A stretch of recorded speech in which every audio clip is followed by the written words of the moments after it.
right foot first. No, left foot.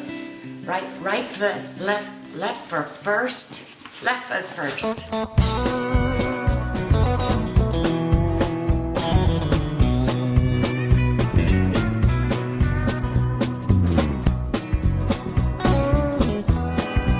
Right turn at the end of the road.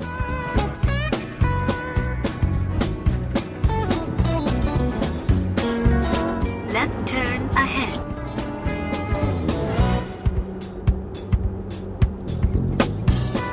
Please make a legal U-turn if possible. Oh, sure, I can laugh about it now. But growing up with dyslexia, before dyslexia even had a name, meant feeling a lot of shame. So I'd go into hiding.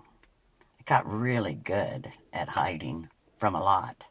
But when I would dance, all that disappeared. And for that moment, I didn't have to hide. When I danced, I was free. With all the hell I was living in, when I was dancing, I felt like I could breathe again. I grew up on a farm, one of 8 children. It was not a happy childhood. When I was 12, our house burned down. We were forced to live in a monastery. Funny, but that's where I learned French kiss. But even with no home, dancing still always made me feel happy. We lost everything in that fire.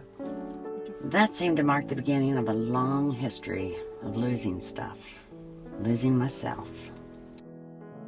With each loss, I learned to go a little deeper into hiding. God, I was always so ashamed. I lost the use of my hands and my ability to make a living. And I had an 8-year-old son I had no way to take care of. And depression had swallowed me whole.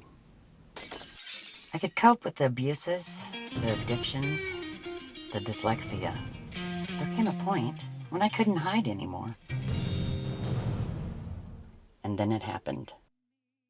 People try to tell me who I'm supposed to be.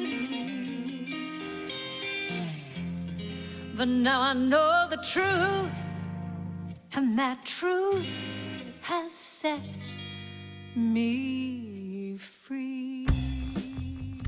A friend of mine said, "Dee, why don't you teach line dancing?"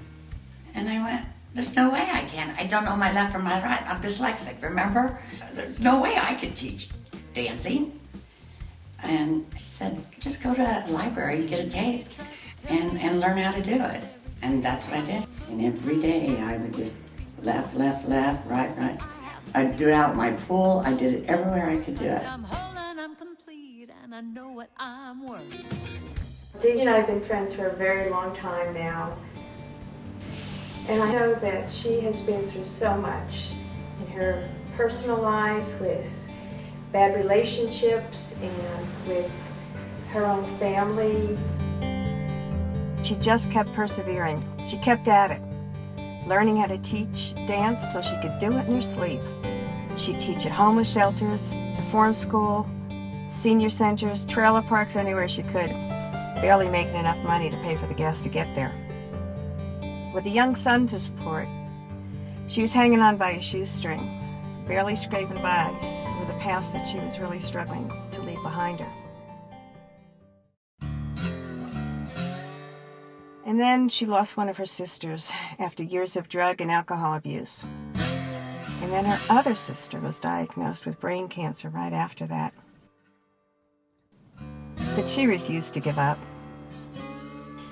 Yeah, there were times when I just wanted to throw in the towel. I had bills stacking up I couldn't pay. I wondered sometimes how I was going to make it through to the next day. I remember one day feeling really discouraged. But I drove by a woman's house who had been one of my students, and I started thinking about her. She said she was just done. She couldn't do it anymore. She wanted to end her life. A friend of hers talked her into coming to one of my classes. She ended up being a really great dancer and meeting a wonderful man at my class. Now she's happily married, successful, and loving life. I thought about her and about another student with Parkinson's disease who got herself dancing with me in my class. And she was just so excited to be able to dance and something that she could do to make her feel good. And another student who was a Mennonite and had never danced, and she just blossomed on the dance floor. I'm gonna dance with my shoes off, laugh with my friends, take time. Then I realized people's lives were changing.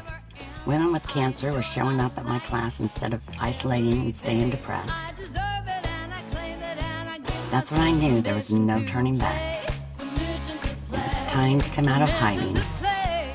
Permission to play. for good. Permission to play. She has just gone on and been a pillar of strength and joy for everybody else around her.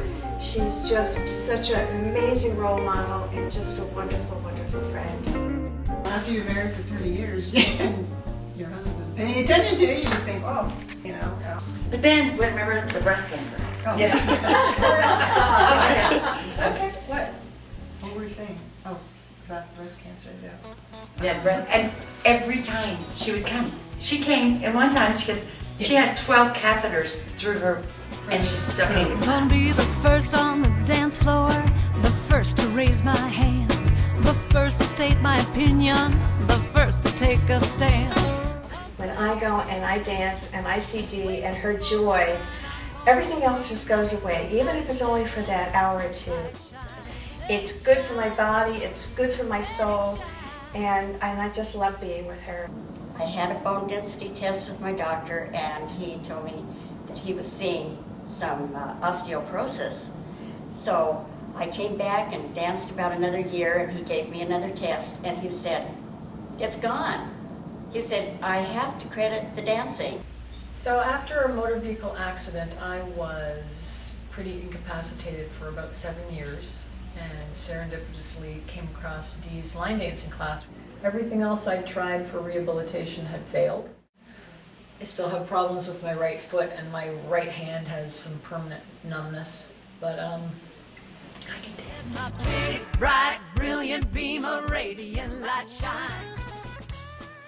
That was something that made a big difference in my life, that I could dance, and that so many things had been taken from me when my femur was removed, that this was something that was given back to me. It was such a big gift. I really didn't think that I would really ever be doing anything physical such as dancing ever again. I love line dancing. I love Dee. She's like family to me. I come to dancing every week.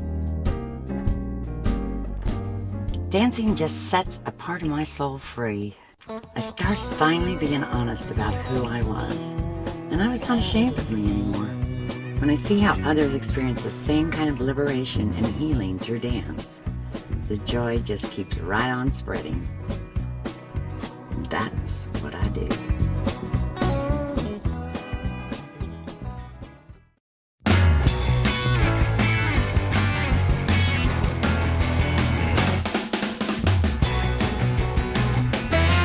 From early in the morning till the middle of the night, my mind keeps coming up with reasons how I can't do nothing right. It keeps listening, keeps score till I can't take it anymore. When I think it's done, wait, there's more. I'm not gonna take it, this ends today. I found the answer, and all I gotta say is just stop it. Tell myself, just stop it. 3 little words that I can say, just stop it, stop it, stop it, stop it, just stop it. I can change my attitude, change my state of mind when I focus on what's right. Everything is fine. I tell my inner critic, get out of the way. I'm taking back my power today.